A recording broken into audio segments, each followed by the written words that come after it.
Northern Iron Corp is uniquely positioned to reduce North America's dependence on South American HBI and put a dent in the global scrap steel shortage. For starters, Northern Iron is restarting Griffith, an historic past-producing iron ore open-pit mine and direct reduction plant in the historic mining district of Red Lake, Ontario, Canada.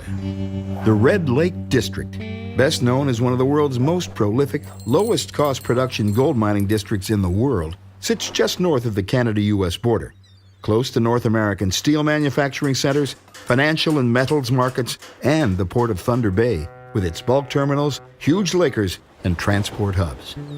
Northern Iron will utilize the existing infrastructure of roads, rail, electricity, natural gas, tailing ponds, supplies, and experienced labor on or near the Griffith site to accelerate setup time and help keep startup costs low.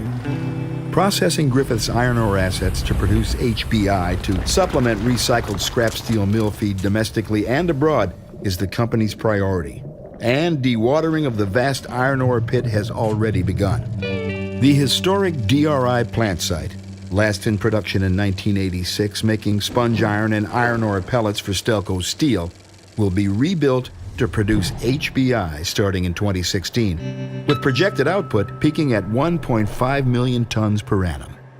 There is plenty of life left in Griffith. Historic reserves confirm 120 million tons of ore, grading 29% iron, and 20-plus years of mine life remaining from an 85-meter deep pit, designed to 325-meter deep capacity. Northern Iron HBI will feed directly into North America's Great Lakes area steelmaking industry and ship domestically east or west via existing CN rail, exploiting one of the lowest freight rates to China. Already, Northern Iron has offtake agreements in place with Chinese steelmakers. China's scrap import forecast for 2013 exceeds 28 million tons, and that number is expected to increase annually. The company is also in talks with North American steelmakers, currently operating below capacity, about preparing for an extended period of domestic rebuilding and increased manufacturing.